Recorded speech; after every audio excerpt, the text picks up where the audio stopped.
어디서 그딴 궁상맞은 냄새를 묻히고 와? 내 아들한테 그 냄새 옮기지 마. 결혼 3년 차, 시어머니는 내가 촌구석 출신이라는 이유로 식탁에 같이 앉지도 못하게 했다. 재벌가 딸에게 자리를 내어주려고 나를 이혼시키기 위해 그들은 내게 겨울옷 한 벌조차 챙겨가지 못하게 내쫓았다. 하지만 이혼 서류에 도장을 찍은 바로 다음 날, 정부는 개도 똥을 안 싼다던 내 버려진 땅을 국가 반도체 클러스터 핵심 단지로 지정한다고 발표했다. 뉴스에 뜬 보상금 800억 원이라는 숫자를 보고 전 시어머니는 미친 듯이 전화를 걸어왔다. 수화기 너머로 들려오는 목소리는 소름 끼치도록 압으로 가득했다. 아이고, 우리 예쁜 며느리. 우리는 한 가족이잖니. 보상금은 공평하게 반으로 나누자꾸나. 하. 반으로 나눠. 정말이지 탐욕스러운 집구석이다. 나는 코웃음을 치며 대답했다. 죄송한데 아줌마 누구세요? 요즘 유행하는 신종 보이스피싱인가요? 이야기를 시작하기 전에 구독과 좋아요, 그리고 지금 어디서 이 이야기를 듣고 계시는지 댓글로 남겨주세요. 반갑게 인사드리겠습니다. 자, 그럼 이야기 시작하겠습니다. 주방의 낡은 환풍기가 철창에 갇힌 늙은 짐승처럼 둔탁한 웅웅 소리를 내고 있었다. 나는 벌써 8시간째 이 자리에 서 있는 중이었다. 발목은 납덩이를 매단 것처럼 퉁퉁 부어올랐고 허리뼈 쪽에서는 무언가 날카롭게 찌르는 듯한 통증이 느껴졌다. 손목을 뒤집어 뒤집개를 움직일 때마다 뼈마디 사이로 자잘하고 시큰한 아픔이 밀려왔다. 프라이팬 위에서 지글거리는 동그랑땡은 벌써 47개째였다. 내가 다 세어보았다. 모든 동그랑땡은 완벽한 원형이어야 했다. 지름 8cm, 두께 1.5cm. 양면은 노릇노릇하게 구워지되 속은 촉촉함을 유지해야만 했다. 이건 내가 이 집에 시집 온 첫날 시어머니가 가르쳐준 규칙이었다. 우리 박씨 집안 제사상에 올라가는 동그랑땡은 5대째 내려오는 전통이다. 너같이 충청도 촌구석에서 굴러먹던 애가 서울 박씨 집안에 시집 온 건 내가 몇 생애를 걸쳐 쌓은 덕인 줄 알아라. 그때 시어머니는 그렇게 말했다. 창밖은 이미 새카맣게 어두워져 있었다.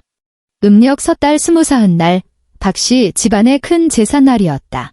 나는 새벽 5시부터 일어나 찹쌀을 불리고 콩을 갈고 고기를 다지고 양념을 버무렸다. 그 사이 단 1초도 엉덩이를 붙이고 쉬지 못했다. 화장실조차 찜통에서 김이 오르는 3분의 틈을 타 미친 듯이 달려가 해결해야 했고 변기에 앉아있는 그 짧은 순간에도 머릿속으로는 다음 요리의 순서를 외우고 있었다. 거실에서는 텔레비전 소리가 들려왔다. 오디션 프로그램에서 나오는 날카로운 웃음소리와 박수 소리였다. 그 사이로 어머니, 아니 시어머니가 아가씨에게 무언가 말하는 소리가 섞여 들렸지만 웅얼거리는 듯해 잘 들리지는 않았다. 10중 8구의 흉을 보고 있을 것이다. 나는 48개째 동그랑땡을 뒤집었다. 뜨거운 기름이 손등으로 튀어올라 화끈거렸다. 피하지 않았다. 이미 익숙해진 고통이었다. 고무장갑은 3시간 전에 이미 기름때에 찌들어 구멍이 났지만 시어머니에게 새 것으로 바꿔달라는 말은 입 밖에도 내지 못했다. 지난번에 랩을 2장 더 썼다는 이유로 시어머니는 일주일 내내 나를 쥐잡듯이 잡으며 비아냥거렸다. 아주 지가 진짜 박씨 집안 사람이라도 된 줄 아나 봐에 돈을 물 쓰듯이 펑펑 쓰네. 냉장고의 압축기가 갑자기 돌아가며 이가 시릴 정도로 신경질적인 진동 소리를 냈다. 최소 15년은 된 이 냉장고는 문짝에 고무 패킹이 낡고 누렇게 변에 꽉 닫히지도 않았고 그 틈으로 냉기가 줄줄 새어나가고 있었다. 언젠가 내가 조심스럽게 냉장고를 새로 바꾸는 게 어떠냐고 말을 꺼냈을 때 시어머니가 지었던 그 표정을 나는 아직도 잊지 못한다. 마치 도둑질하다 걸린 도둑을 보는 듯한 경멸 어린 시선. 새로 바꿔? 누구 돈으로? 내 친정에서 해온 혼수 돈으로? 그놈의 버려진 산. 내 혼수 이야기가 나올 때마다 시어머니의 입가에는 그 특유의 표독스러운 미소가 번졌다. 충청도 산골짜기업자조차 매물로 내놓기를 꺼리는 버려진 땅이었다.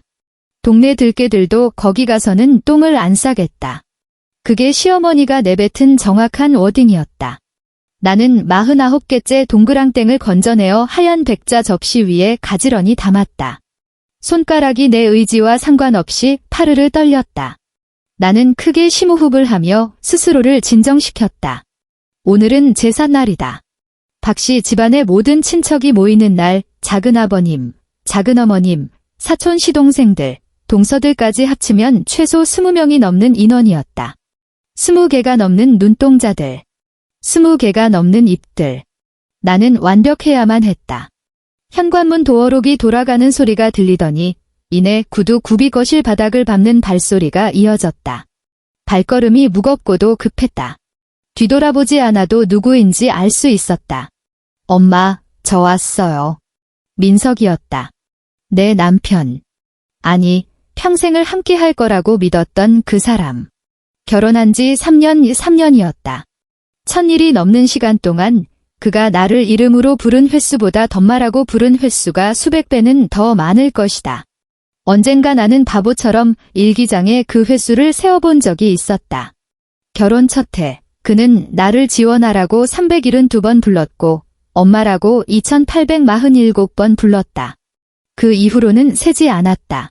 그의 입에서 지원이라는 두 글자가 나오는 빈도가 갈수록 줄어들었기 때문이다.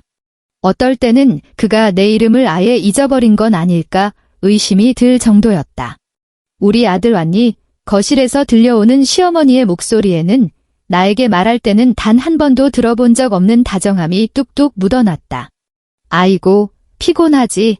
엄마가 꾸류자차 한 잔 타줄까? 아니요, 엄마. 저 먼저 씻을게요. 발소리가 주방 문 앞을 지나갔다. 나는 무의식적으로 고개를 들어 그를 쳐다보았다. 그 역시 고개를 돌려 나와 눈이 마주쳤다. 시선이 얽힌 그 찰나의 순간, 그의 눈빛은 단 1초의 머무름도 없이 미끄러졌다. 마치 가구를 보는 듯한, 아니, 가구를 볼 때보다도 더 무심한 눈빛이었다. 가구를 볼 때는 적어도 이게 여기 있네라는 인식이라도 있지만, 나를 보는 그의 시선은 나를 관통해 지나가는 텅 빈 시선이었다. 마치 내가 이 공간에 존재하지 않는 사람인 것처럼. 그리고 그는 가버렸다. 복도 끝 화장실 문이 닫히며 둔탁한 소리를 냈다. 나는 고개를 푹 숙이고 다시 50개째 동그랑땡을 붙이기 시작했다. 뒤집개 손잡이는 이미 내 손땀에 흠뻑 젖어 미끈거렸다. 앞치마에 손바닥을 쓱쓱 문질러 닦는 내 동작은 공장 컨베이어 벨트 앞의 로봇처럼 기계적이었다. 가스레인지의 불꽃이 파랗게 또 주황색으로 일렁이며 가벼운 씩씩 소리를 냈다. 프라이팬 위에서 기름이 지글지글 끓어오르고 동그랑땡의 가장자리가 서서히 먹음직스러운 갈색으로 변해갔다. 이 소리는 한때 내게 따뜻함을, 가족이라는 포근함을 느끼게 해주었다. 충청도 고향집에 있을 때 엄마가 주방에서 요리를 하면 나는 그 옆 작은 목욕탕 의자에 앉아 냄비 속 음식이 익어가는 걸 지켜보곤 했다. 코끝을 찌르는 그 군침 도는 냄새를 맡으면서 그때의 나는 몰랐다. 시집을 가고 나면 주방이 감옥으로 변할 줄은? 자욱한 기름 냄새가 나를 옥죄는 형구로 변할 줄은? 그리고 평생 널 지켜주겠다고 맹세했던 그 남자가 낯선 사람보다도 더 차가운 눈빛으로 나를 보게 될 줄은? 새언니, 등 뒤에서 아가씨의 목소리가 들려왔다. 칠판을 긁는 손톱 소리처럼 날카로웠다. 내 등줄기가 순식간에 뻣뻣하게 굳었다. 엄마가 빨리 좀 하래요. 친척분들 다 오셨는데 상 차리기만 기다리고 있잖아요. 돌아보니 아가씨가 주방문 틀에 기대어 팔짱을 낀 채 서 있었다. 입가에는 비웃는 듯 많은 듯한 묘한 미소가 걸려 있었다. 오늘 아가씨는 반짝이는 스팽글이 잔뜩 달린 검은색 원피스를 입고 목에는 작년에 민석이 선물해준 스와로브스키 크리스탈 목걸이를 걸고 있었다. 작년 내 생일에 민석은 나에게 뭘 사줬더라? 전기밥솥이었다. 너한테 선물도 하고 집안 살림살이도 새로 장만하고 일석이조 아니겠니? 시어머니는 아주 흡족한 미소를 지으며 그렇게 말했었다. 알겠어요. 금방 나가요. 나는 최대한 덤덤하게 목소리를 꾸며내며 돌아서서 마지막 동그랑땡을 접시에 담았다. 새언니, 얼굴에 기름 다 튀었어요. 아가씨가 두어 걸음 다가오더니 나를 위아래로 훑어보았다. 그리고 그 앞치마, 너무 낡은 거 아니에요? 도대체 몇 년 묵은 기름때예요? 이따 친척들 다 볼 텐데 창피하게. 나는 고개를 숙여 내가 두른 앞치마를 내려다보았다. 친정에서 가져온 하얀 바탕에 파란 꽃무늬가 그려진 앞치마였다. 엄마가 직접 재봉틀로 박아준 것이었다.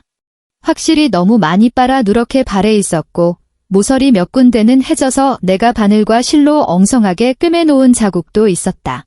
가서 갈아입고 올게요. 갈아입어요. 새언니한테 다른 앞치마가 있긴 해요. 아가씨가 콧방귀를 끼며 웃었다. 그 웃음소리에는 뭐라고 형용하기 힘든 경멸 아니면 조롱이 섞여 있었다. 됐어요. 됐어. 그냥 그거 입고 있어요. 어차피 새언니 친정 형편 뻔한 거 여기 모르는 사람도 없는데 뭐.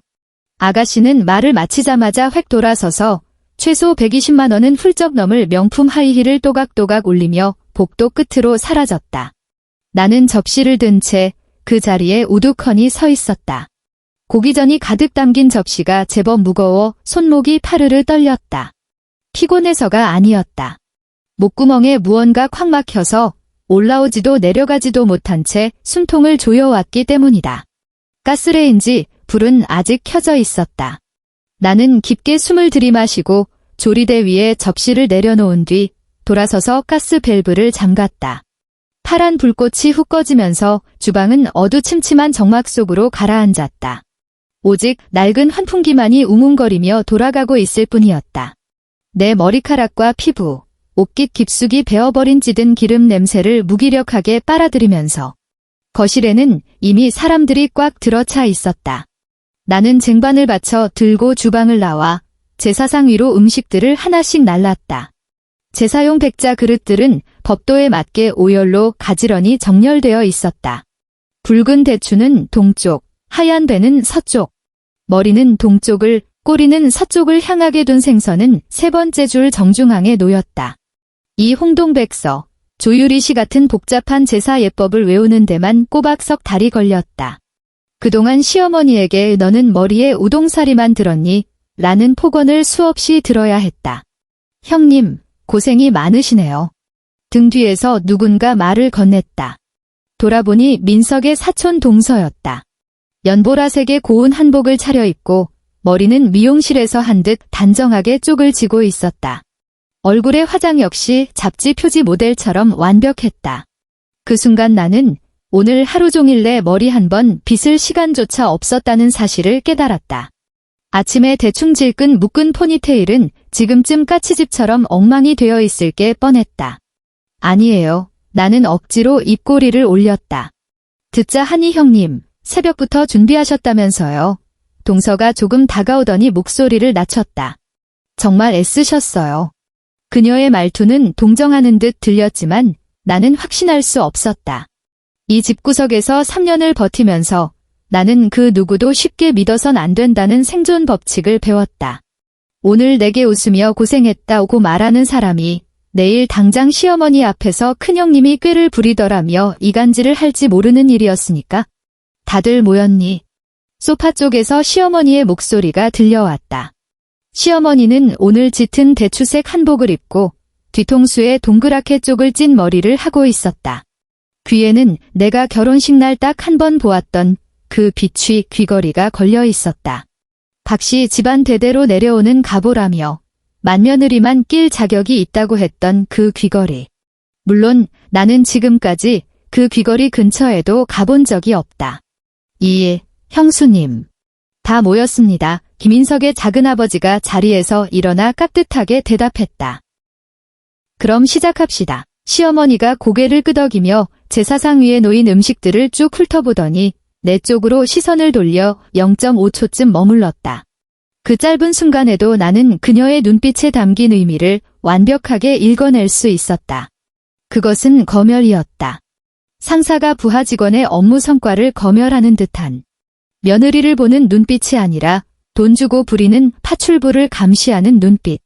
제사가 본격적으로 시작되었다. 장손인 민석은 하얀 두루마기를 입고 제사상 앞에 무릎을 꿇었다. 그의 꼿꼿하고 장엄해 보이는 뒷모습은 우리가 결혼하던 그날과 똑같았다. 그날 나는 저 뒷모습을 바라보며 앞으로 펼쳐질 우리의 미래에 대한 벅찬 기대로 가슴이 터질 것만 같았다. 3년이 지난 지금 똑같은 뒷모습을 바라보는 내 마음속엔 지독한 무감각과 피로감만이 남아있을 뿐이었다. 의식은 1시간 가까이 이어졌다.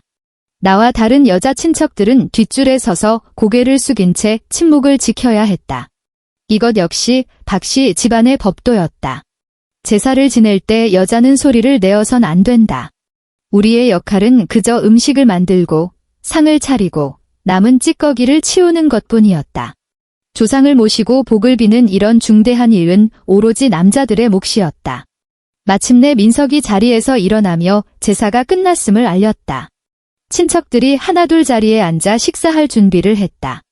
제사상에 올려졌던 음식들이 접시째 내려져 커다란 교자상 위로 옮겨졌다.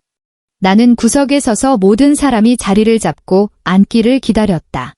다 앉으면 주방으로 가서 따뜻한 국과 밥을 내올 참이었다. 지원아, 시어머니가 돌연 내 이름을 불렀다. 내가 붙인 동그랑땡은 어디 있니? 가슴이 철렁 내려앉았다. 여기 있습니다. 어머님, 나는 조리대 쪽으로 종종 걸음을 쳐서 가지런히 담아둔 고기전 접시를 조심스레 들고 왔다. 시어머니는 접시를 받아 들고는 매의 눈으로 동그랑땡들을 훑어보기 시작했다. 나는 숨을 죽인 채 그녀의 손가락이 고기전 하나를 집어들고 이리저리 뒤집어보는 걸 지켜보았다. 이건 꼴이 왜 이래? 그녀의 목소리는 크지 않았지만 거실에 있던 모든 사람의 귀에 똑똑히 꽂혔다. 나는 가까이 다가가 보았다. 37번째였나, 38번째였나? 정확히 기억나진 않지만 그 고기전 가장자리에 까맣게 탄 자국이 둘러져 있었다. 아마 뒤집을 타이밍에 잠깐 딴 생각을 하느라 불 조절을 놓쳤던 모양이다. 태웠구나. 시어머니의 목소리가 갑자기 날카롭게 찢어졌다. 조상님 상에 올릴 제사고기를 내가 감히 태워 먹어? 어머님, 그게 뭐? 입 안 다물어. 그녀가 그 탄 고기전을 손에 쥔 채로 벌떡 일어났다. 우리 박씨 집안 5대 제사 역사상 이런 망발은 없었다. 너는 지하에 계신 조상님들이 노하시길 바라는 게냐? 거실은 소름 끼치도록 고요해졌다. 모든 사람의 시선이 내게로 쏠렸다. 정수리 위로 얼음물을 한 바가지 뒤집어 쓴 것 같기도 하고 수만 개의 바늘이 동시에 피부를 찔러대는 것 같기도 했다. 어머님, 그냥 끝부분이 아주 살짝 그을린 것뿐입니다.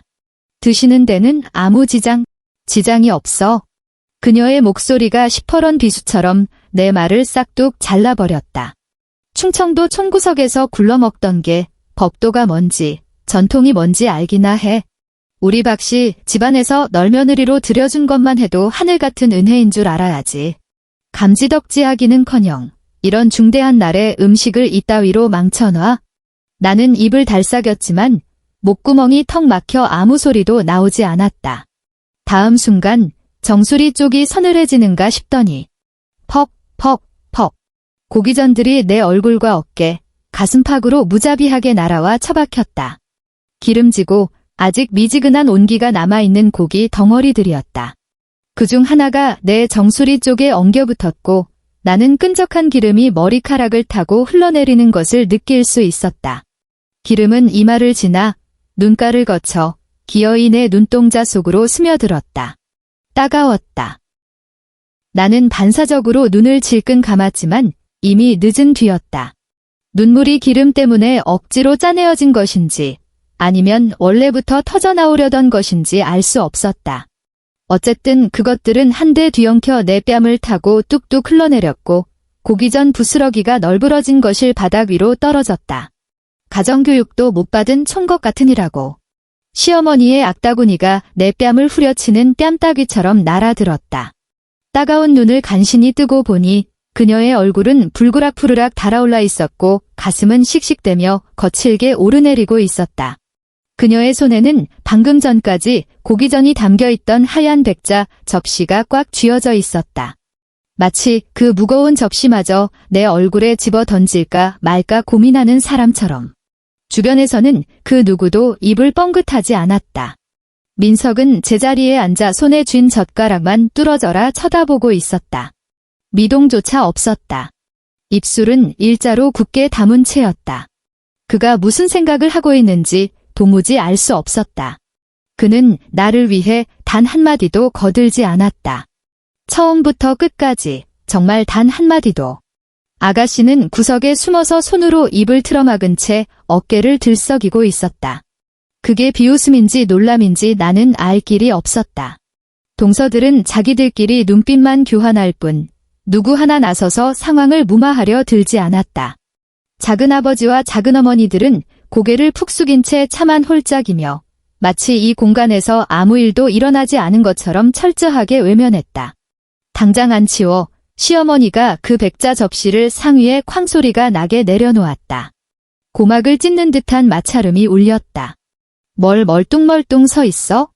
누가 내 시중이라도 들어줄 줄 알아? 나는 그제야 몸을 움직였다. 영혼이 빠져나간 목각 인형처럼 허리를 굽히고 바닥에 널브러진 고기전 덩어리들을 하나씩 주워 담기 시작했다. 손끝에 닿는 바닥은 소름 끼치게 차가웠다. 이 낡은 아파트의 보일러는 제대로 돌아간 적이 없었다. 특히 한겨울엔 맨발로 디디면 발가락이 얼어붙을 지경이었다. 5개째 고기전을 주웠을 때쯤 등 뒤에서 수군거리는 소리가 환청처럼 들려왔다. 뭘 저런 거 가지고? 최 여사님도 참 성질머리하고는? 에휴, 촌에서 온 애가 뭘 알겠어. 나는 못 들은 척했다. 고개를 쳐박고 계속 주웠다. 손가락엔 기름때가 덕지덕지 들러붙었고 무릎은 얼음장 같은 바닥에 꿇고 있었으며 머리카락에선 여전히 기름방울이 뚝뚝 떨어지고 있었다. 그 와중에도 주변 사람들은 다시 밥을 먹고 떠들고 웃기 시작했다. 방금 일어난 이 참극이 그저 밥상머리에서 벌어진 가벼운 해프닝에 불과하다는 듯이 바닥을 다 치운 뒤 나는 흙먼지와 기름으로 범벅이 된 고기전 접시를 들고 몸을 돌려 주방으로 향했다. 아무도 나를 붙잡지 않았다. 아무도 내게 괜찮냐고 묻지 않았다. 아무도. 주방 싱크대 수도꼭지에서 물이 콸콸 쏟아졌다. 나는 두 손에 얼굴을 파묻고 차가운 물줄기가 내 머리카락과 뺨, 뒷목을 사정없이 때리도록 내버려 두었다. 뼛속까지 시린 냉수였지만 온수로 돌리지 않았다. 내게는 이 고통이 필요했다.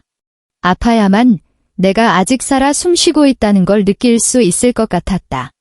머리카락에 엉겨붙은 기름기는 물에 씻겨 어느 정도 날아갔지만 그 역겨운 누린내는 내 몸에 거머리처럼 들러붙어 도무지 떨어지지 않았다. 나는 머리끈을 풀고 헝클어진 머리를 길게 늘어뜨린 뒤 손가락으로 엉킨 머리카락을 한 올 한 올 억지로 빗어 넘겼다. 거울 속에 비친 여자의 얼굴은 나조차도 알아볼 수 없을 만큼 낯설었다. 눈두덩이는 시뻘겋게 부어올랐고 흰자 위엔 핏발이 섰으며 입술은 하도 꽉 깨물어 하얗게 질려 있었다. 이마에는 미처 다기지 않은 기름 얼룩이 흉측한 흉터처럼 남아 있었다. 이게 바로 나였다. 김지원. 34살, 결혼 3년 차의 시댁에서의 서열이 바닥에 나뒹구는 탄 고기전 한 조각보다도 못한 여자. 나는 수도꼭지를 잠갔다. 주방 밖거실에서는 간헐적인 웃음소리와 술잔 부딪히는 소리가 들려왔다. 제사를 마치고 가는 음복 겸 회식 자리는 이 삭막한 집구석에서 유일하게 사람 사는 냄새가 나는 순간이었다. 모두가 술을 마시고 고기를 뜯고 수다를 떨었다. 누구네 자식이 서울대에 들어갔다더라. 누구네 며느리가 둘째를 가졌다더라. 누구네 사업이 올해 대박이 났다더라 하는 이야기들. 주방 구석에 처박혀 소리 없이 울고 있는 한 여자의 존재를 기억하는 사람은 아무도 없었다. 아니, 나는 울지 않았다. 나는 속으로 주문을 걸듯 되뇌었다. 나는 울지 않았다. 그저 고기 기름이 눈에 들어가서 눈물이 난 것뿐이다. 이건 슬퍼서 흘리는 눈물이 아니다. 나는 소매로 얼굴을 마구잡이로 닦아내고 축축하게 젖은 수건을 집어들어 머리카락의 물기를 털어냈다. 거울 속 여자는 여전히 처참한 몰골이었지만 적어도 물이 뚝뚝 떨어지진 않았다. 심호흡. 다시 한번 심호흡. 나가야 한다. 밖에는 아직 설거지할 산더미 같은 그릇들이 있고 치워야 할 상이 있고 내다 버려야 할 쓰레기 봉투가 있다. 이 집구석엔 영원히 끝나지 않는 노동이 널려 있었고 그 노동을 감당해야 할 인간은 오직 나 하나뿐이었다. 주방 문을 밀고 딱 한 걸음 내디뎠을 때 복도에 서서 스마트폰을 들여다보고 있는 민석과 마주쳤다. 그는 눈을 들어 나를 힐끗 쳐다보더니 이내 시선을 거두고 다시 액정을 스와이프했다. 얼굴은 다 씻었어. 그의 말투는 오늘 날씨가 어떠냐고 묻는 것처럼 건조하고 평온했다. 그럼 빨리 나와. 어르신들 차 드신다고 기다리셔. 나는 그 자리에 얼어붙었다. 그는 방금 전 자기 엄마가 내 정수리에 접시를 엎어버리는 걸 똑똑히 보았다.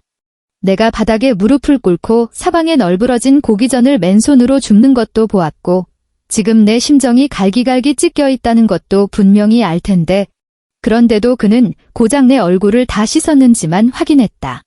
친척들에게 빨리 차를 내오라는 지시만 내렸다. 민석 씨. 나는 입을 열어 무언가 말하려 했지만 단어들이 목구멍에 엉겨붙어 밖으로 나오지 못했다. 그는 내 말이 끝나기도 전에 이미 몸을 돌려 걸어가고 있었다.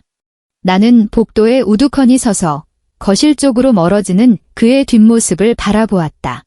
하얀 두루마기를 입고 꼿꼿하게 걷는 저 뒷모습은 뼈대 있는 박씨 집안의 번듯한 장손 그 자체였다. 3년.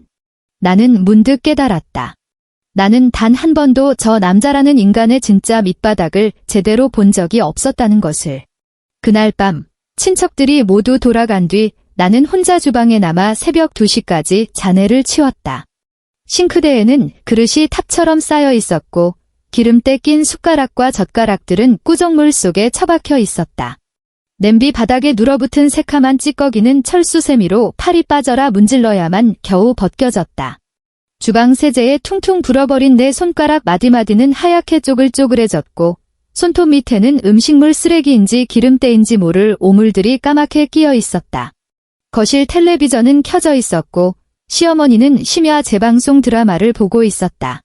이따금 배우들의 대사가 들려왔고 그녀의 마른 기침 소리와 쯧쯧 혀를 차는 소리가 간간이 섞여 들었다. 민석은 언제 방으로 들어갔는지도 모르게 사라졌다. 내가 안방 앞을 지나갈 때 방문은 굳게 닫혀 있었고 문틈으로 새어나오는 불빛은 없었다. 아마 자고 있겠지? 나는 마지막 밥그릇을 헹궈 식기 건조대에 엎어놓았다. 손가락은 이미 감각이 사라질 정도로 얼어붙어 있었다. 밤 10시가 넘으면 보일러 온수 스위치가 자동으로 꺼졌기 때문이다. 가스비를 아껴야 한다는 시어머니의 철칙이었다. 손에 물기를 닦아낸 뒤 나는 주방 창문 앞에 서서 새카만 밤하늘을 올려다보았다. 이곳은 서울 강북구에 위치한 오래된 아파트였다. 1987년에 지어진 5층짜리 건물인데 엘리베이터도 없었다. 우리가 사는 곳은 3층, 방 2개의 거실 하나가 딸린 20평 남짓한 집이었다. 창밖으로는 똑같이 낡아빠진 맞은편 빌라가 보였고 베란다에는 알록달록한 빨래들이 널려 있었다. 가끔 1층 분리수거장 쪽에서 길고양이 울음소리가 날카롭게 들려왔다. 나는 이곳에서 3년을 살았다. 3년 전 나는 이 낡은 공간이 나의 스위트 홈이 될 거라고 믿어 의심치 않았다. 3년이 지난 지금 나는 비로소 깨달았다. 이곳은 단 한 번도 내 집이었던 적이 없었다는 걸. 나는 그저 이 공간에 임시로 머물도록 허락받은 세입자일 뿐이었고 내 진짜 신분은 언제든 고장나면 갈아 끼울 수 있는 값싼 소모품이자 무급 파출부에 불과했다. 그날 밤에 참극이 지나고 3일이 흐른 뒤 전세 보증금 사건이 터졌다. 없어지다니, 그게 무슨 소리야? 내 목소리는 필시 찢어질 듯 날카로웠을 것이다. 시어머니가 옆에서 미간을 팍구기며 나를 째려보았기 때문이다. 하지만 나는 그런 눈치를 볼 여유 따위는 없었다. 대답해. 2억 5천만 원짜리 전세 보증금이 어떻게 하루아침에 공중분해될 수가 있냐고. 민석은 소파에 주저앉아 고개를 푹 숙인 채 두 손을 깍지 껴 무릎 위에 올리고 있었다. 내가 은행 계좌의 비정상적인 잔고를 발견하고 따져 물은 지 벌써 40분이 지났지만 그는 입을 꾹 다문 채 묵묵부답이었다. 그 돈은 우리 부부의 전 재산이었다. 결혼할 때 나는 내 혼수인 충청도 산골짜기 땅을 내 명의로 그대로 두었다. 어차피 팔리지도 않는 똥땅, 누구 이름으로 해두든 무슨 상관이냐는 시어머니의 비아냥 때문이었다. 대신 민석 쪽에서는 이 아파트에 전세 보증금 2억 5천만 원을 해왔다. 물론 그 돈은 민석이 번 돈이 아니었다. 시아버지가 돌아가신 후 강원도에 있던 낡은 본가를 처분해서 겨우 긁어 모은 돈이었다. 시어머니는 그 돈을 민석의 통장에 넣어두며 말했다. 민석이는 장남이니까 앞으로 이 집안의 기둥은 너다. 기둥. 지금 생각해보면 지나가던 개가 웃을 소리였다. 나 코인에 투자했어. 드디어 민석의 입이 열렸다. 그의 목소리는 너무 작아서 개미 기어가는 소리 같았다. 하지만 코인이라는 단어는 내 귓가에 벼락처럼 내리꽂혔다. 코인. 당신 미쳤어. 전세 보증금을 빼서 가상화폐에 꼬라박았다고? 그때는 장이 너무 좋았어. 무조건 몇 배는 뛸 줄 알았다고. 그래서 결과는? 그는 다시 입을 다물었다. 결과가 어떻게 됐냐고 묻잖아. 다 날렸어. 다 날렸어. 2억 5천만 원 전부 다 날렸어. 혈관 속에 피가 거꾸로 솟구치며 관자놀이가 터질 듯이 펄떡거렸다. 눈앞의 시야가 기괴하게 일그러지기 시작했다. 민석의 얼굴, 소파에 거무죽죽한 가죽, 거실 탁자 위에 과일 바구니가 빙글빙글 돌았다. 당신이 어떻게 감히? 내 목소리가 사시나무 떨리듯 떨렸다. 그거 우리 전셋집이잖아. 내년 3월이면 전세 계약 만료인데 보증금이 없으면 우리 당장 길거리에 나앉아야 한다고. 어디서 살아? 지원아, 일단 진정하고. 내가 지금 진정하게 생겼어? 나는 결국 이성을 잃고 폭발했다. 3년 만이었다. 이 집구석에 들어와서 내가 이렇게 목에 핏대를 세우며 소리를 지른 것은 옆에서 시어머니가 눈에 쌍심지를 켜고 노려보고 있다는 사실조차 망각한 채 나는 미친 듯이 악을 썼다. 나 몰래 전 재산을 빼돌려서 도박판에 밀어 넣었는데 나보고 진정하라고? 말해봐. 이제 어쩔 건데? 우리 앞으로 어떻게 살 건데? 김지원. 시어머니의 불호령이 거실을 쩌렁쩌렁 울렸다. 얼음장처럼 차갑고 쇳덩이처럼 단단한 목소리였다. 어디서 하늘 같은 서방한테 소리를 질러? 민석이가 뭐 일부러 그랬겠니? 투자하다 보면 잃을 수도 있는 거지. 날린 돈은 다시 벌면 그만 아니야. 나는 멍해졌다. 고개를 돌려 1인용 소파에 앉아있는 시어머니를 쳐다보았다. 그녀는 여전히 그 대추색 실내복을 입고 머리를 느슨하게 틀어 올린 채였다. 그녀의 얼굴에 떠오른 표정은 내가 도저히 이해할 수 없는 기괴한 평온함이었다. 방금 뭐라고 했지? 일부러 그런 게 아니라고? 다시 벌면 그만이라고? 어머님, 내 목소리는 쇳소리가 날 정도로 갈라져 있었다. 민석 씨가 2억 5천만 원을 허공에 날렸어요. 당장 내년에 집주인한테 쫓겨나게 생겼다고요.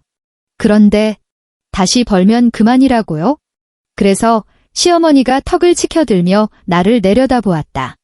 마치 때를 쓰는 어린애를 보는 듯한 눈빛이었다. 내 남편을 탓하기라도 하겠다는 거냐?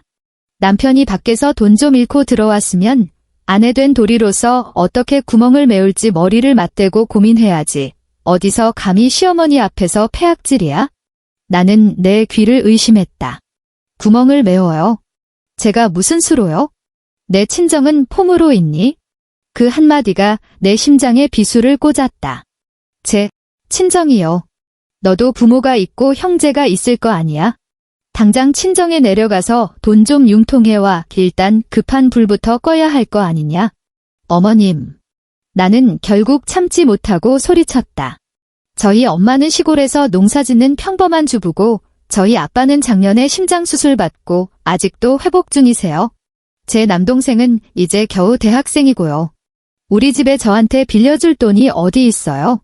그럼 내 혼수는 시어머니의 목소리가 한층 더 표독스러워졌다. 그놈의 산구석 땅, 그거라도 팔아치우면 돈이 될 거 아니야. 그 땅은 아무도 안 산다고 제가 몇 번이나. 그건 내년이 무능해서 그런 거고. 시어머니가 용수철처럼 벌떡 일어나 내 코앞에 삿대질을 해댔다. 제대로 된 혼수도 못 해와. 든든한 친정 배경도 없어. 그렇다고 집안대를 이을 애를 낳길 해. 우리 박씨 집안이 전생에 무슨 죄를 지어서 너 같은 재수 없는 년을 며느리로 들였는지 몰라. 돈은 민석이가 잃었어도 내년이 이 집에 시집와서 3년 동안 보탬이 된 게 뭐 있어? 밥통 내고 돈 축내는 거 말고 내가 할 줄 아는 게 뭐냐고. 나는 입을 딱 벌렸지만 목구멍에서 쇳소리만 끓을 뿐 아무 말도 나오지 않았다. 재수 없는 년. 그녀는 나를 재수 없는 년이라고 불렀다. 나는 천천히 고개를 돌려 민석을 바라보았다. 그는 여전히 그 비겁한 자세 그대로 무릎에 손을 얹고 고개를 푹 숙이고 있었다. 이 모든 난장판이 벌어지는 동안 그는 나를 위해 단 한마디의 변호도 하지 않았다. 자기 엄마가 나를 쓰레기 취급하며 모욕하는 것을 말리지도 않았고 자기가 저지른 잘못이라고 인정하지도 않았다. 아무것도, 정말 아무것도 하지 않았다. 민석 씨, 내 목소리는 바짝 마른 모래알을 씹는 것처럼 꺼끌꺼끌했다. 당신은 할 말 없어?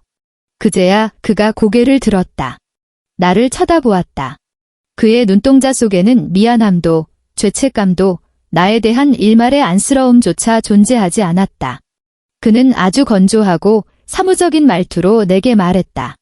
일단 처가에 내려가 봐. 1,000만 원이든 2,000만 원이든 긁어 모을 수 있는 데까지 모아와. 그 순간 내 가슴 속에서 무언가가 산산조각 나는 소리가 들렸다. 아주 잘게, 그리고 소리 소문 없이. 다음 날 나는 고속버스를 타고 3시간을 달려 충청도 고향집으로 내려갔다.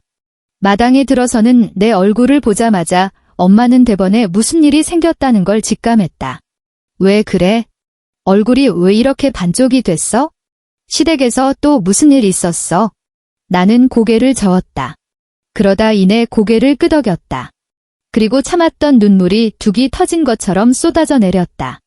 그날 오후 나는 고향집 툇마루에 걸터앉아 지난 3년간 내가 겪었던 모든 지옥 같은 일들을 엄마에게 낱낱이 털어놓았다.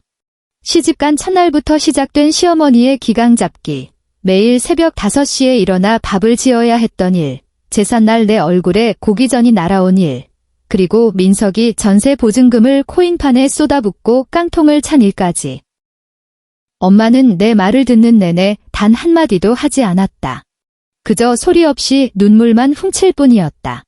엄마, 나 돈 빌리러 온 거 아니야. 마지막에 나는 엄마의 거칠고 쩍쩍 갈라진 손을 꽉 쥐며 말했다. 우리 집 형편 뻔히 아는데 내가 어떻게 돈을 달래.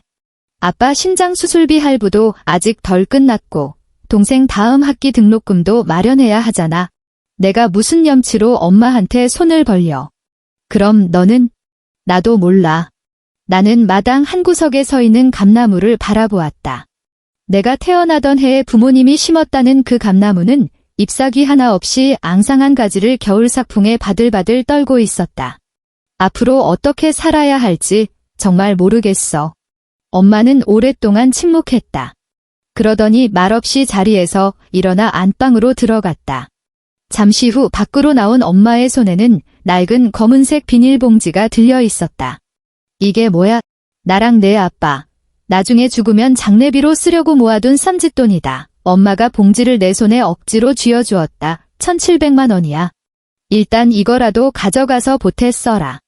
엄마, 나는 화들짝 놀라며 봉지를 내던질 뻔했다. 안 돼. 내가 미쳤어? 이 돈을 어떻게 건드려? 절대 안 돼. 가져가. 엄마가 내 손을 꽉 움켜쥐며 눈시울을 붉혔다.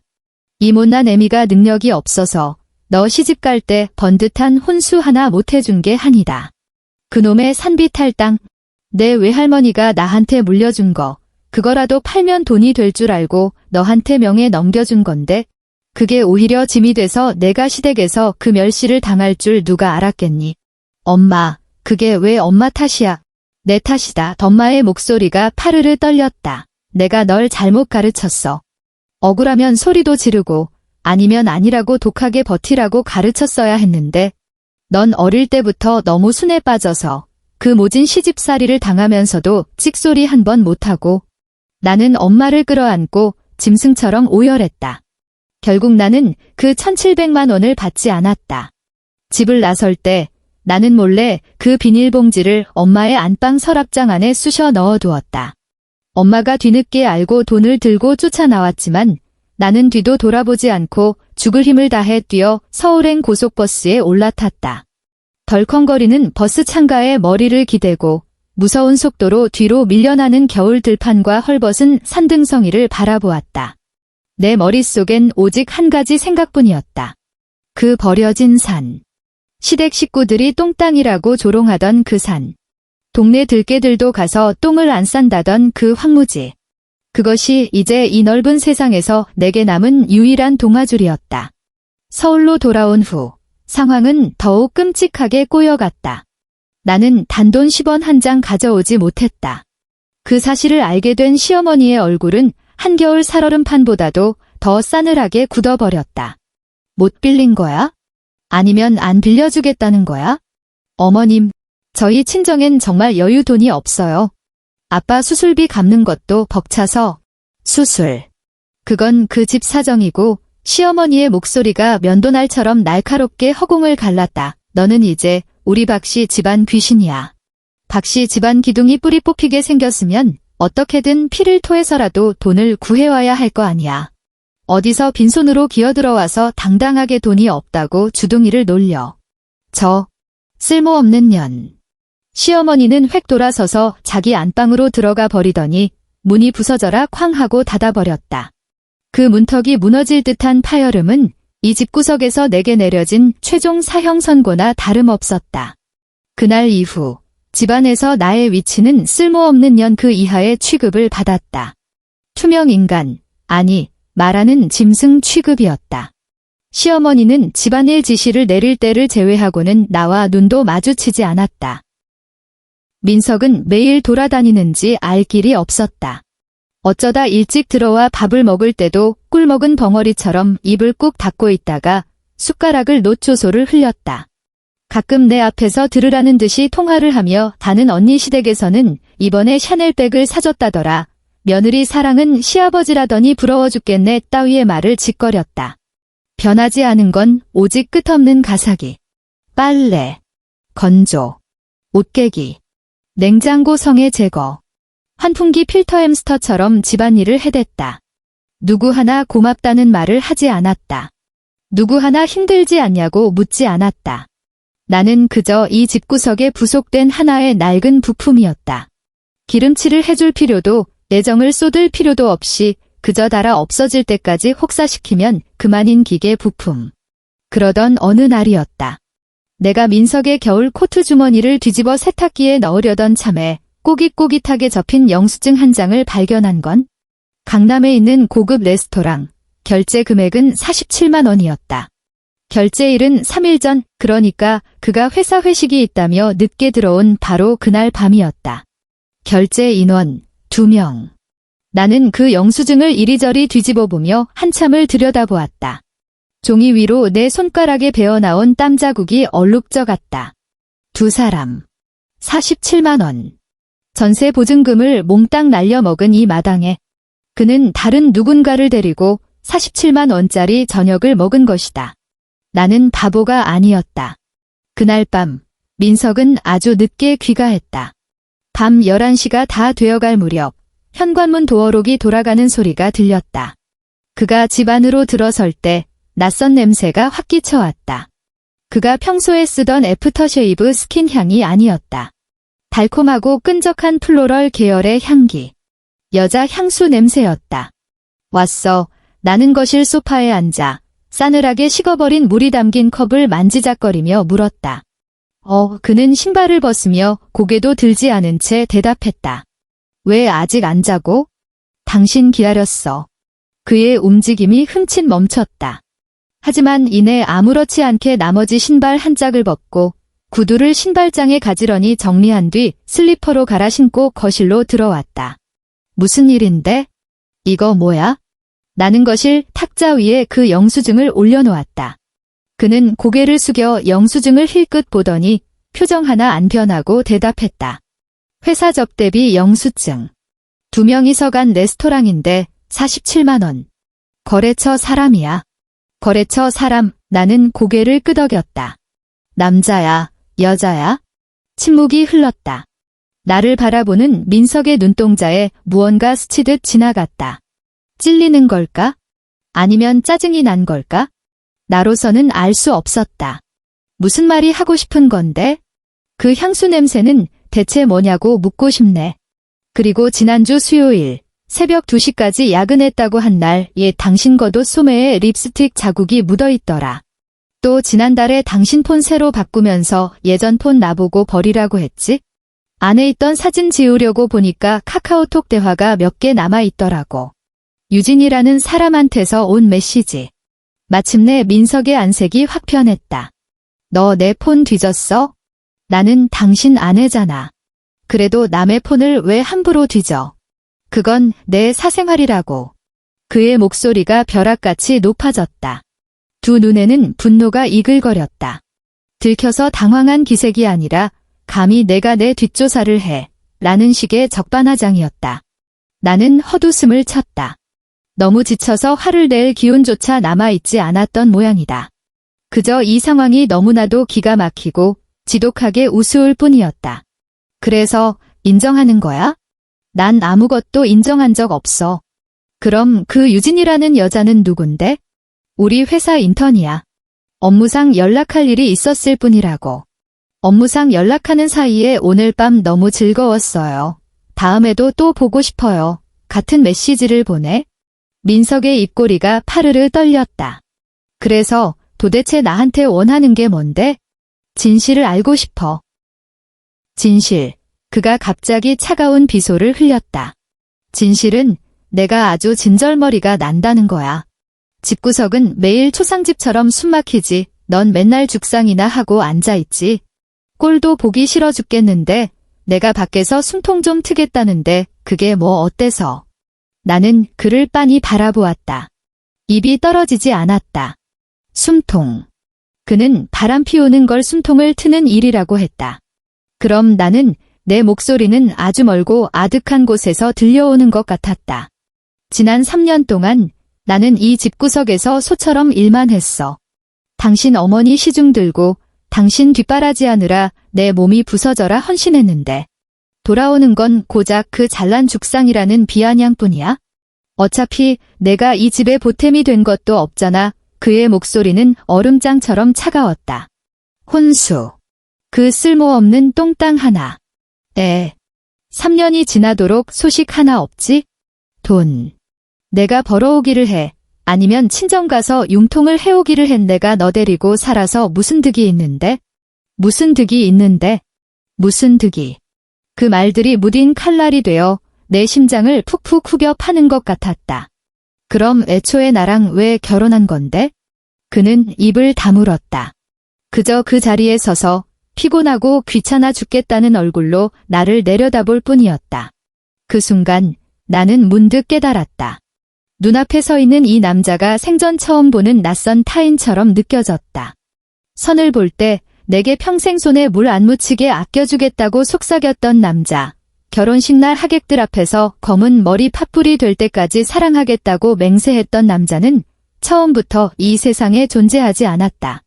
아니, 애초부터 모든 것이 새빨간 거짓말이었다. 그 이후의 일들은 내 상상보다 훨씬 더 빠르게 굴러갔다. 민석의 그 유진이라는 여자의 풀네임은 강유진. 그 회사에 새로 들어온 인턴이었다. 나는 아가씨를 통해 그녀에 대한 몇 가지 정보를 주워 들을 수 있었다. 무슨 중소기업 사장의 딸이라는데 집안에 아파트가 몇 채나 있고 하얀색 BMW 오픈카를 몰고 다닌다고 했다. 새언니랑은 비교도 안 되게 부자더라고요. 아가씨는 내게 아주 익숙한 그 표독스러운 미소를 지으며 덧붙였다. 오빠가 흔들릴 만도 하죠. 민석이 언제부터 그녀에게 우리 부부 이야기를 흘렸는지는 알 수 없었다.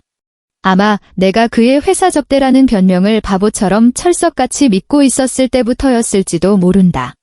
어쨌든 내가 그 영수증을 발견하고 2주일이 지났을 무렵 시어머니의 태도가 180도 달라졌다. 그녀는 더 이상 나에게 소리를 지르지 않았다. 하지만 그건 결코 좋은 징조가 아니었다. 그녀는 나를 완전히 투명인간 취급하기 시작했다. 부부싸움 뒤에 냉전 같은 게 아니었다. 눈길 한 번 주는 것조차 아깝다는 듯한 철저하고 완벽한 무시였다.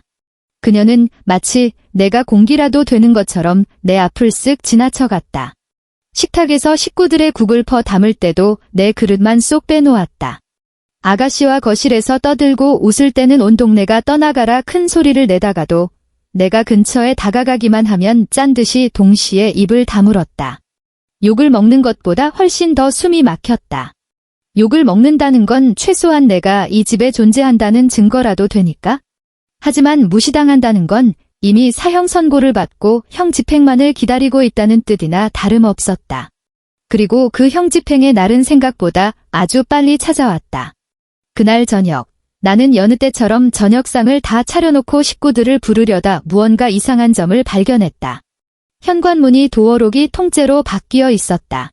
쓰레기를 버리러 나갔다 들어오며 지난 3년 동안 매일 누르던 비밀번호를 3번이나 눌렀지만 문은 굳게 닫힌 채 미동도 하지 않았다. 다시 3번을 더 눌렀지만 여전히 열리지 않았다. 덜컥 겁이 났다. 문 앞에 서서 초인종을 누르자 안에서 민석의 목소리가 들렸다. 두꺼운 철문 너머라 웅얼거리듯 들렸지만 대충 누구세요 하는 소리 같았다. 나야 내가 말했다. 도어록 번호가 왜 안 맞아? 침묵. 길고 긴 침묵이 이어졌다. 그리고 마침내 문이 열렸다. 문을 열어준 사람은 시어머니였다. 그녀는 현관 안쪽에 서서 나를 깔아뭉개듯 내려다보았다. 그녀의 손에는 난생 처음 보는 도어록 리모컨이 쥐어져 있었다. 문꼴이 바꿨다. 건 알겠는데 바뀐 비밀번호가 뭐예요? 내가 알 번호는 없다. 네. 이 집구석은 오늘부로 너랑 아무 상관 없는 곳이다. 시어머니의 목소리는 얼음 동굴에서 새어나오는 듯 서늘했고 글자 하나하나에 뼈가 시리도록 차가운 도끼가 서려 있었다. 우리 민석이 새장가 들 거다. 강 사장네 그 귀한 따님이랑. 그 집은 돈도 많고 빵빵한데 너 같은 거랑은 비교가 안 되지. 쥐뿔도 없는 게 그동안 우리 집안 발목만 잡고 늘어졌으니. 나는 현관문 밖에 선 채로 머릿속이 새하얗게 비워지는 것을 느꼈다. 어머님, 저 어머님 며느리잖아요. 며느리, 시어머니가 코웃음을 쳤다. 그게 내 입으로 할 소리니? 3년이다. 손자는커녕 메추리알 하나도 못 품은 주제에. 내가 무슨 염치로 나보고 어머니래? 오늘부터 내 방에 전기랑 수도 다 끊을 거다. 눈치가 있으면 당장 짐 싸들고 꺼져. 여기서 질척거리며 망신당하지 말고. 말을 마친 그녀는 서류 봉투 하나를 내 발밑에 툭 던졌다. 이혼 서류다. 도장 찍어. 그럼 우리 인연은 끝이다. 내 눈앞에서 현관문이 꽝 하고 닫혔다. 나는 칠흑같이 어두운 복도에 서서 내 심장이 미친 듯이 뛰는 소리를 들었다. 눈이 뻑뻑하고 건조했지만 눈물은 나지 않았다. 아마 흘릴 눈물조차 다 말라버린 모양이었다. 나는 쪼그려 앉아 바닥에 떨어진 이혼 서류를 주워 들었다. 복도의 희미한 센서 등 불빛 아래로 몇 줄의 문구가 눈에 들어왔다. 갑은 혼인 기간 중 형성된 모든 재산 분할 청구권을 자발적으로 포기한다. 쌍방의 혼인 전 각자 명의의 재산은 각자의 소유로 한다. 갑은 혼인 기간 중 발생한 어떠한 사안에 대해서도 을에게 위자료를 청구할 수 없다. 여기서 갑은 바로 나였다. 나는 복도 끝에 매달린 비상구 유도 등을 멍하니 바라보았다. 초록색 불빛이 어둠 속에서 희미하게 빛나고 있었다. 이 집구석은 애초부터 내게 단 한 뼘의 퇴로조차 남겨둘 생각이 없었던 것이다. 그날 밤엔 비가 내렸다. 서울의 1월에만 내리는 그 뼛속까지 시린 겨울비였다. 얼굴에 부딪히는 빗방울이 가느다란 얼음 바늘 같았다. 나는 20인치짜리 작은 캐리어 하나를 끌고 강북구의 비탈진 골목길을 걷고 있었다. 한 손에는 여전히 이혼 서류를 꽉 쥐고 있었다. 빗물에 젖어 종이가 쭈글쭈글해졌지만 내가 방금 찍어 누르듯 적어낸 이름 석자는 선명하게 보였다. 김지원. 그 이름 석자는 내 결혼 생활의 완전한 끝을 알리는 사형 선고문과도 같았다. 서류에 도장을 찍을 때 나는 단 1초도 망설이지 않았다. 시어머니는 나를 모욕하고 빈손으로 쫓아낸다고 생각했을 것이다. 재산 분할 포기라는 조항이 내게 내리는 거대한 형벌이라고 믿었겠지. 1. 멸시와 조롱, 심장에 비수를 꽂던 폭언들. 이제 다 끝이었다. 나는 아무것도 필요 없었다. 이 지옥 같은 곳에서 벗어날 수만 있다면 그깟 돈 몇 푼 포기하는 것쯤은 아무것도 아니었다. 길가에 가로등이 깜빡거렸고 캐리어 바퀴가 무릉덩이를 지날 때마다 투박한 마찰음이 울렸다. 내 신발은 이미 흠뻑 젖어 얼음장 같은 빗물이 발목을 타고 발가락 끝까지 스며들었다. 스마트폰이 울렸다. 엄마에게서 온 전화였다. 나는 액정에 뜬 그 익숙한 이름을 물끄러미 바라보기만 할 뿐 전화를 받을 수 없었다. 무슨 말을 해야 할지 알 수 없었다. 나 이혼했다고? 시댁에서 쫓겨났다고? 엄마의 하나뿐인 딸이 지금 비 내리는 길바닥에 혼자 서서 오늘 밤 당장 어디서 자야 할지도 모르는 신세가 되었다고? 도저히 입이 떨어지지 않았다. 전화는 3번을 울리다가 자동으로 끊어졌다. 이내 문자 메시지 한 통이 도착했다. 화면에는 엄마의 안부 문자가 떠올랐다. 지원아, 오늘 날씨 춥다. 옷 따뜻하게 입어. 서울은 비 온다던데 우산은 챙겼어. 나는 길가에 쪼그려 앉아 무릎에 얼굴을 묻었다. 빗물이 머리카락을 타고 흘러내려 눈물과 뒤섞였다. 짜고, 떨고, 어느 것이 빗물이고 어느 것이 눈물인지 분간조차 되지 않았다. 엄마, 미안해. 나는 속으로 중얼거렸다. 내가 엄마 실망하게 만들어서 정말 미안해. 그날 밤, 나는 하루 4만 원짜리 고시원에 간신히 짐을 풀었다. 낡은 상가 건물 반지하에 있는 곳이었다. 12칸의 계단을 걸어 내려가 녹슨 철문을 열자 퀴퀴하고 습한 곰팡내부터 훅 끼쳐왔다. 좁디 좁은 복도 양옆으로는 방문들이 다닥다닥 붙어 있었고 합판이나 다름없는 야은 벽 너머로는 온갖 소음이 여과 없이 들려왔다. 누군가 기침하는 소리, 전화 통화하는 소리, 시끄러운 음악 소리. 내 방은 복도 맨 끝이었다. 2평 남짓한 공간에 싱글 침대 하나, 접이식 책상 하나, 그리고 플라스틱 수납장 하나가 간신히 들어가 있었다. 창문은 벽면 꼭대기에 달려 있었는데 그 밖으로는 길바닥이 보였다. 정말 딱 길바닥뿐이었다. 지나가는 사람들의 발, 자전거 바퀴, 이따금 굴러다니는 빈 음료수 캔 같은 것들. 삐거덕거리는 낡은 침대에 누워 나는 허공을 멍하니 응시했다. 천장에는 입을 딱 벌린 괴물 모양의 얼룩이 번져 있었다. 내 나이 34, 결혼 3년 차. 이제는 위자료 한 푼 없이 쫓겨나 반지하 고시원에 누워있는 신세. 수중에 남은 돈은 전부 합쳐 7만 8천 원이 전부였다. 이게 바로 내 인생의 현주소였다. 스마트폰 액정이 반짝였다. 은행 출금 알림이었다. 국민건강보험료 당월 청구분이 빠져나갔다는 내용이었다. 통장 잔액은 4만 7천 원. 나는 눈을 질끈 감았다. 당장 내일부터 무슨 일이라도 구해야만 했다. 이튿날 아침, 나는 귀를 찢는 듯한 날카로운 소리에 잠에서 깼다. 알람 소리가 아니었다. 옆방에서 들려오는 텔레비전 뉴스 소리였다. 얼마나 오래된 브라운관인지 지지직거리는 잡음이 섞여 있었지만 아나운서의 낭낭한 목소리만큼은 또렷하게 내 귀에 꽂혔다. 국토교통부 긴급 브리핑 현장입니다. 충청도 일대, 충청도. 나는 스프링처럼 벌떡 일어났다. 심장이 미친 듯이 방망이질 치기 시작했고 기묘하고도 강렬한 예감이 온몸을 휩싸고 돌았다. 나는 허겁지겁 일어나 잠옷차림 그대로 방문을 박차고 나갔다. 복도 끝 공용 휴게실 구석에 놓인 낡은 텔레비전 앞에는 이미 2~3명의 사람들이 모여 화면을 뚫어져라 쳐다보고 있었다. 사람들을 비집고 들어가 텔레비전을 확인한 내 두 눈이 커다랗게 벌어졌다. 정장을 입은 남자가 마이크 앞에 서 있었고 그 뒤로는 국토교통부 로고가 선명했다. 화면 하단에 흐르는 자막을 아나운서가 읽어 내려갔다. 긴급 발표. 정부, 충청도 일대의 세계 최대 규모 반도체 클러스터 조성 확정. 나는 숨을 쉴 수가 없었다. 아나운서의 브리핑이 계속 이어졌다.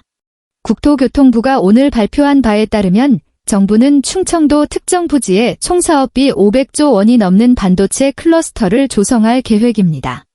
이는 건국 이래 최대 규모의 국가 산업 투자로 10만 개 이상의 일자리 창출이 기대됩니다. 현재 핵심 공장 부지 선정이 완료되었으며 다음 주부터 본격적인 토지 수용 및 보상 절차에 돌입할 예정입니다. 화면에 지도가 띄워졌다.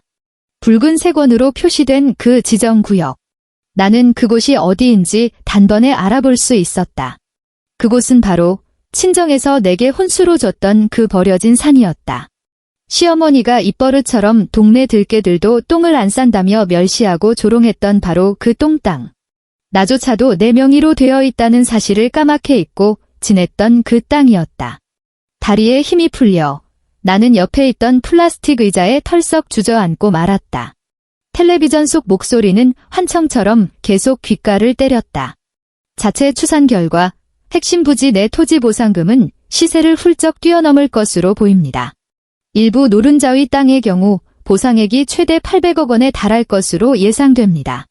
맙서사 800억이라고. 나는 입을 딱 벌린 채 바들바들 떨리는 손을 주체하지 못했다.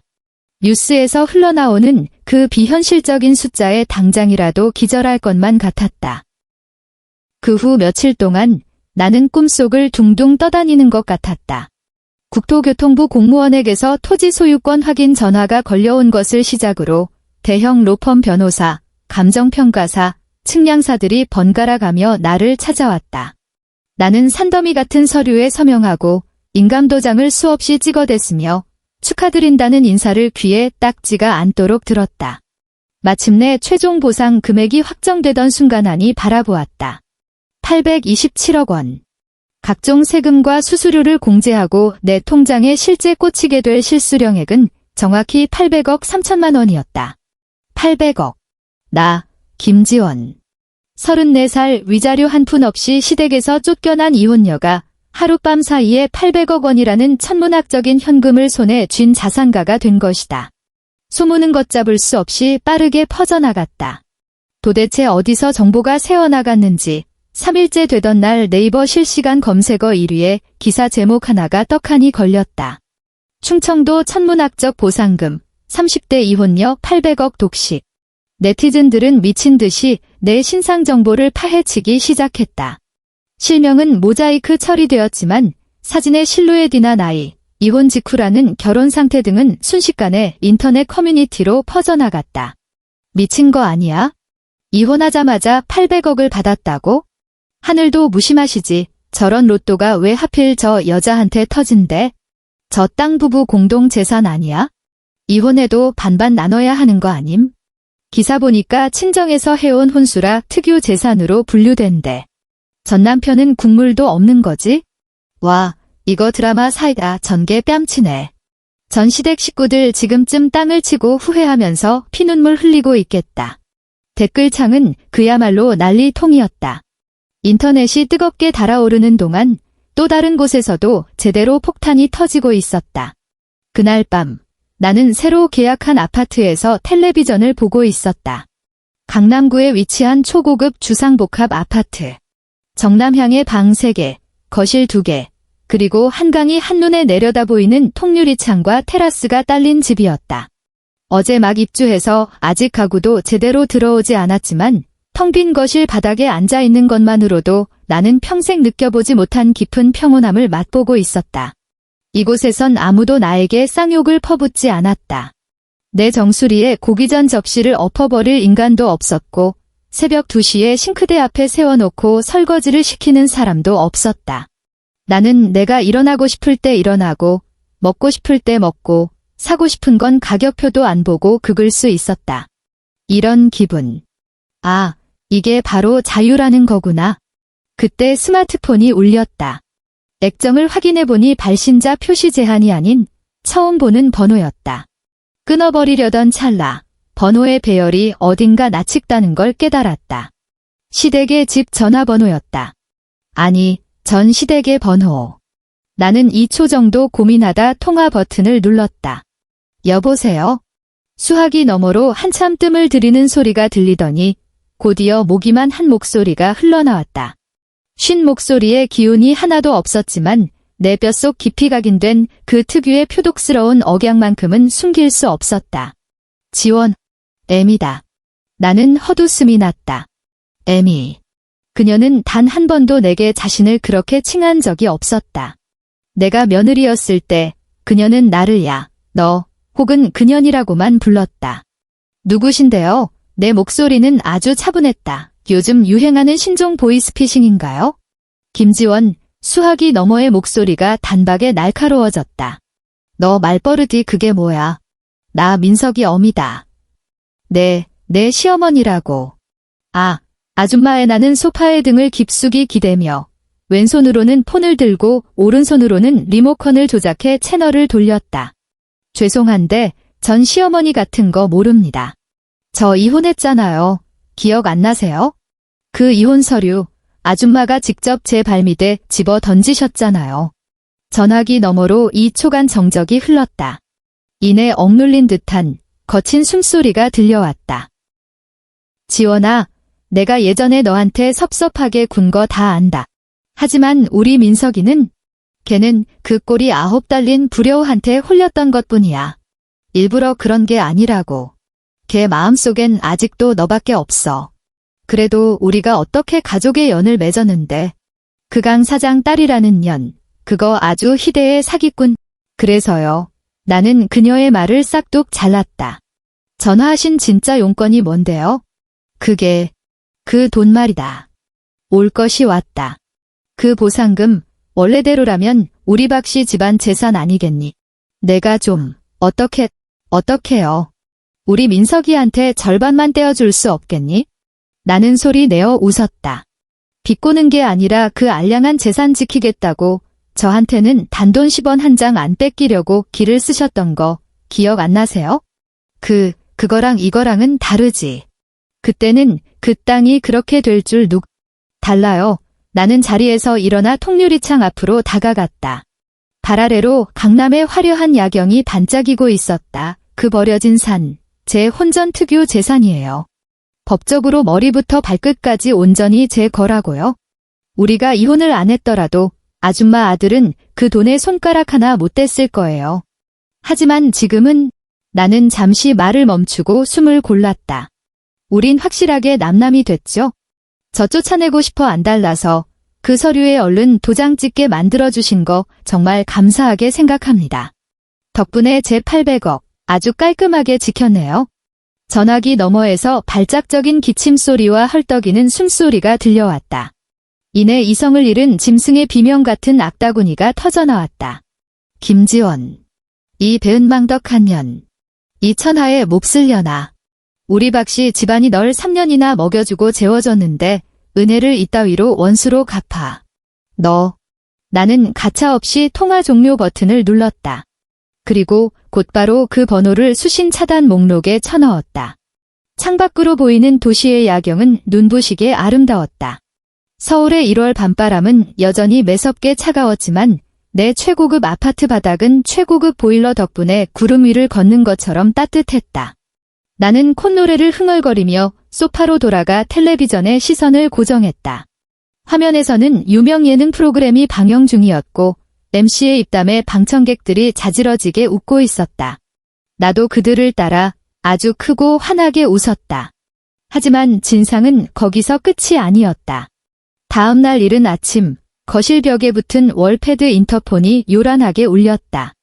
1층 보안 데스크 직원의 정중한 목소리가 흘러나왔다. 김지원 입주민님, 1층 로비에 가족분들이라고 주장하시는 분들이 찾아오셨습니다. 세대 호출을 요구하시는데요. 나는 월패드 화면에 뜬 CCTV 영상을 확인했다.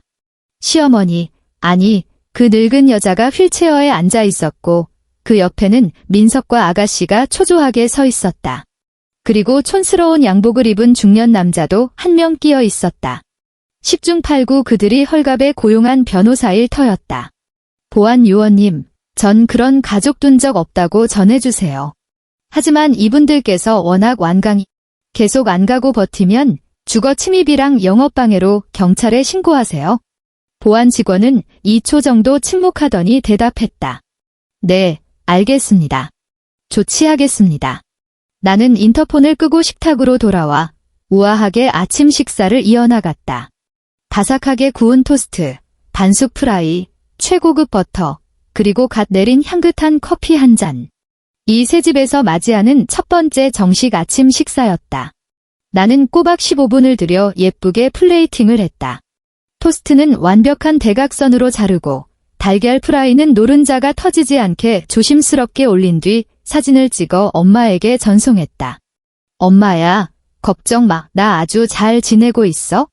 엄마는 느낌표 수십 개와 함께 눈물을 훔치는 이모티콘을 보내왔다. 곧이어 음성 메시지가 도착했다.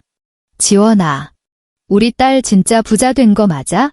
뉴스에 나오는 그 800억이 진짜 우리 딸이야? 엄마가 어제 너무 좋아서 밤새 한숨도 못 잤다. 떨림이 고스란히 묻어나는 엄마의 목소리를 들으며 내 입가에는 자연스러운 미소가 번졌다. 응, 엄마. 나 벼락부자 됐어. 이제 엄마 딸 평생 아무 눈치도 안 보고 떵떵거리며 살 거야. 그 인간들은 내 아파트 정문 앞에서 꼬박 사흘을 진을 치고 난동을 부렸다. 첫째 날은 그저 경비실 앞에서 불쌍한 척 읍소를 했다. 둘째 날은 고래고래 소리를 지르며 지나가는 입주민들의 이목을 끌었다. 그리고 셋째 날, 그 여자, 어머니라고 부르기도 아까운 그 여자는 기어이 바닥에 드러누워 폐악질을 부리기 시작했다. 아이고, 동네 사람들. 며느리년이 독을 품고 시어머니를 길거리에 나앉게 생겼네.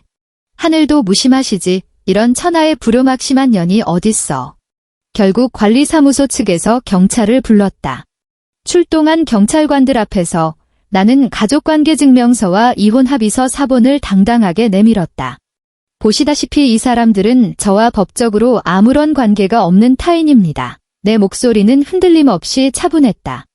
당장 퇴거 조치해주세요. 계속 이러면 접근 금지 가처분 신청까지 불사하겠습니다. 서류를 꼼꼼히 확인한 경찰관의 표정이 오묘하게 일그러졌다. 아마 그 경찰관도 뉴스를 봤을 것이다. 지금 바닥에 나뒹굴며 떼를 쓰는 저 노파가 바로 며느리를 쫓아냈다가 800억을 제 발로 걷어찬 그 전설의 멍청한 시어머니라는 사실을. 네, 상황 파악 끝났습니다. 경찰관은 몸을 돌려 그 무리를 짐짝 치우듯 몰아내기 시작했다. 그들이 질질 끌려가기 직전 민석이 핏대를 세우며 내 이름을 부르짖었다. 지원아, 지원아, 제발 내 말 좀 들어봐. 나는 뒤도 돌아보지 않았다. 그 강유진이라는 년 사기꾼이었어. 사장 딸은커녕 10% 룸살롱 출신 꽃뱀이었다고. 내 남은 비상금까지 싹 다 털어서 도망쳤어. 지원아, 제발 살려줘. 우리 3년 부부정을 생각해서라도 한 번만. 나는 걸음을 멈췄다. 그리고 천천히 몸을 돌려 그를 똑바로 쳐다보았다. 폴리스 라인 밖으로 밀려난 그는 셔츠 단추가 뜯어지고 머리는 새집을 지은 채 눈동자에는 시뻘건 핏발이 서 있었다. 한때 내 가슴을 설레게 했던 그 얼굴은 이제 구역질이 날 정도로 초라하고 찌질한 패배자의 몰골일 뿐이었다. 3년 부부정, 나는 가볍게 비웃음을 흘렸다. 박민석 씨, 그 말은 3년 전에 하셨어야죠. 아니면 최소한 나 몰래 전세 보증금 빼서 코인판에 꼬라박기 전이라도 했어야지. 그것도 아니면 내 집 도어록 비밀번호 바꾸고 비 오는 날 길바닥에 나자빠지게 쫓아내기 전이라도 했어야지. 내가 너무 늦었어. 이 쓰레기야. 나는 미련 없이 돌아서서 엘리베이터에 올라탔고 닫힘 버튼을 꾹 눌렀다. 문이 닫히는 틈새로 마지막으로 보인 장면은 나를 향해 미친 듯이 달려들다 경찰들에게 제압당해 바닥에 처박히는 그의 처참한 모습이었다. 일주일 뒤 네이버 실시간 검색어에 또 다른 제목이 올라왔다. 800억 이혼녀 전 시어머니 화병으로 쓰러져 전 남편은 꽃뱀에게 사기당해 알거지 전락. 나는 기사를 클릭해 보았다. 댓글창은 축제 분위기였다. 아침 드라마 사이다 전개 미쳤네. 그 금수저라는 여자 알고 보니 전문직 타깃으로 공사치는 꽃뱀이었다며? 영혼까지 탈렸대. 전 남편 놈 재벌가 사위 되려다 인생 날아갔쥬? 꽃이다 꽃이여. 전 시어머니는 800억 놓친 거 억울해서 뒷목 잡고 쓰러졌는데 반신불수돼서 평생 요양원 신세란다. 인과응보, 사필귀정이다 진짜. 전 남편 지금 사채빚 갚으려고 배달 알바 뛰고 있다던데. 와, 이건 김순옥 작가도 개연성 없다고 빠꾸 먹일 막장 스토리네. 나는 스마트폰을 내려놓았다. 이상하게도 생각했던 것만큼 통쾌하거나 짜릿하지는 않았다. 그들을 동정해서가 아니었다. 그저 마음 한구석이 텅 빈 느낌이었다. 지독하게 길었던 악몽이 마침내 끝났지만 잠에서 깨어나 보니 다시는 꿈을 꿀 수 없게 되어버린 듯한 그런 공허함이었다. 그로부터 다시 2주일이 지났을 때 나는 한 가지 결심을 했다. 노트북을 켜고 대형 익명 커뮤니티인 네이트판에 접속했다. 그리고 자판을 두드리기 시작했다. 게시글 제목: 전 시어머니의 이혼 강요 덕분에 800억을 독식하게 되었습니다. 본문에는 지난 3년 동안 내가 당했던 모든 끔찍한 일들을 빠짐없이 적어 내려갔다. 제삿날 동그랑땡으로 정수리를 맞은 일, 전세 보증금을 몰래 빼서 코인으로 날려먹은 남편, 나를 재수 없는 년, 밥벌레라고 부르던 시어머니, 전기와 수도를 끊고 도어록 비밀번호를 바꿔 한겨울 길바닥에 내쫓은 만행, 재산 분할 포기 각서에 강제로 도장을 찍게 만든 일까지 나는 그동안 피를 토하는 심정으로 모아두었던 카카오톡 대화 캡처본을 모조리 첨부했다. 몰래 녹음해 두었던 음성 파일도 함께 올렸다. 나를 향해 촌것, 재수 없는 년, 애도 못 낳는 돌밭이라며 저주를 퍼붓던 시어머니의 악다구니가 이제 전 국민이 들을 수 있도록 인터넷 바다에 뿌려졌다. 게시글을 올린 지 1시간도 채 되지 않아 댓글이 10,000개를 돌파했다. 3시간 만에 조회수는 100만 건을 훌쩍 넘겼다. 다음 날 모든 포털 사이트 메인에 내 이야기가 도배되었다. 800억 보상금 주인공 직접 등판, 전 시댁 3년 노예 생활 폭로, 충격 카톡 공개, 전 시어머니의 상습적인 폭언과 학대 논란, 녹취록 파장, 전 남편 내가 이 집의 보탬이 된 게 뭐냐 막말. 전 시댁 식구들은 그야말로 완벽하게 사회적 매장을 당했다. 동네 사람들은 그들을 볼 때마다 손가락질을 해댔고 친척들조차 연을 끊고 등을 돌렸다. 강북구의 그 낡은 아파트에서는 더 이상 그 누구도 그들과 상종하려 들지 않았다. 들리는 소문에 의하면 전 시어머니는 병원에서 뉴스를 보고 화병이 도져 완전히 전신마비가 왔다고 했다. 전 남편은 매일 오토바이를 타고 배달 대행을 뛰며 사채 이자를 갚고 있는데 강남구를 지날 때마다 내가 사는 주상복합 건물을 올려다보며 질주하는 도로 위에서 오열한다고 했다. 아가씨는 파혼을 당했다고 한다. 그런 막장 콩가루 집안의 딸과는 절대 결혼시킬 수 없다며 예비시댁에서 파혼을 통보했다는 것이다. 그 꽃뱀은 경찰에 구속되었지만 빼돌린 돈은 이미 명품과 도박으로 다 탕진해버려 단돈 10원도 회수하지 못했다고 한다. 이 모든 후일담은 네티즌들의 목격담을 통해 전해 들은 것들이었다. 나는 굳이 사실인지 확인하려 들지 않았고 그들을 찾아가 보지도 않았다. 그 인간들은 이미 내 인생에서 영원히 삭제된 바이러스 같은 존재들이었으니까. 3월의 서울, 한강변의 바람은 아직 제법 쌀쌀했다. 나는 한강 뷰가 멋지게 펼쳐진 고급 레스토랑의 창가 자리에 앉아 있었다. 내 앞에는 얼음이 가득 담긴 아이스 아메리카노 한 잔과 달콤한 티라미수 케이크가 놓여 있었다. 통유리창 너머로 한강의 야경이 일렁였다. 강물 위로 부서지는 불빛들이 마치 흘러가는 은하수 같았다. 스마트폰이 울렸다. 고개를 숙여 액정을 확인했다. 너무나도 익숙한 번호. 박민석. 내 바뀐 번호를 도대체 어떻게 알아내는지는 알 수 없었다. 화면에 뜬 그 11자리 숫자를 보며 나는 입꼬리를 살짝 올려 미소 지었다. 그리고 곧바로 수신 거부 버튼을 눌렀다. 폰을 명품백 안에 툭 던져 넣은 뒤 빨대를 물고 아이스 아메리카노를 깊게 빨아들였다. 커피는 썼지만 내 입엔 꿀처럼 달았다. 이것이 바로 내 새로운 인생의 맛이었다. 입안에서 사르르 녹아내리는 티라미수 특유의 커피향과 쌉싸름한 코코아 파우더의 조화도 완벽했다. 지난 3년 동안 이렇게 여유롭게 레스토랑에 앉아 나 혼자만의 디저트 타임을 즐겨본 건 오늘이 처음이었다. 창밖 강변 산책로에는 팔짱을 낀 연인이 다정하게 걸어가고 있었다. 여자가 무슨 농담을 던졌는지 남자가 고개를 젖히며 환하게 웃었다. 나는 그들을 물끄러미 바라보다가 가볍게 시선을 거두었다. 가방 속 스마트폰 액정이 다시 반짝였다. 새 메시지였다. 엄마였다.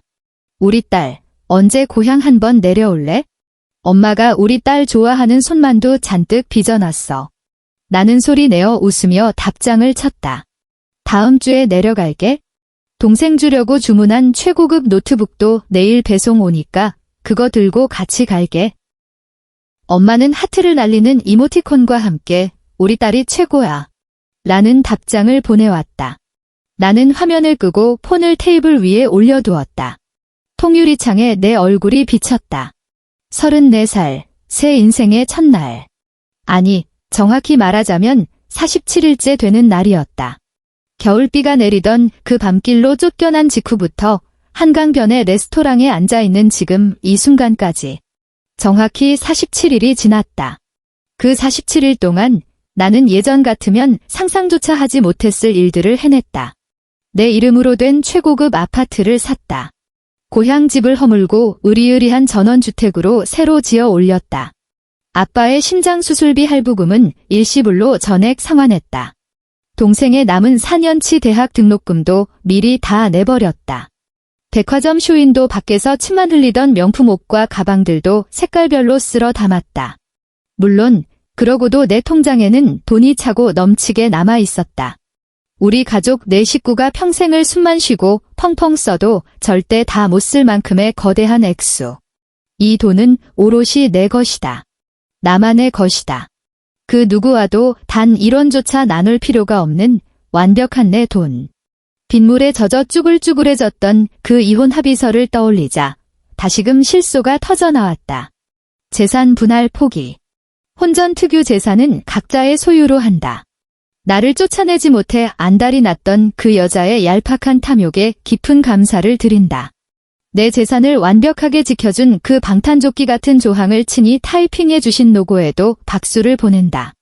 얄궂은 운명의 장난에도 감사를 전한다. 아니, 이 모든 기적 속에서 내가 가장 감사해야 할 대상은 바로 나 자신이었다.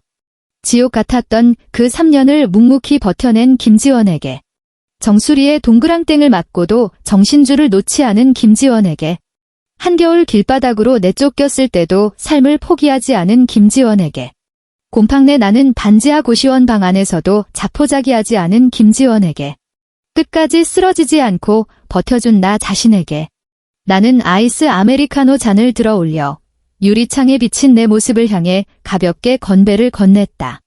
고생 많았어, 김지원. 앞으로 남은 인생은 눈부시게 행복할 거야. 창밖으로 강바람이 불어와 한강 수면 위로 잔잔한 물결을 일으켰다. 저 멀리 남산 서울타워가 보랏빛 조명을 뿜어내며 밤하늘을 화려하게 수놓고 있었다. 오늘 밤의 서울은 참으로 아름다웠다. 그리고 새롭게 펼쳐질 나의 인생 또한 눈부시게 아름다울 것이다.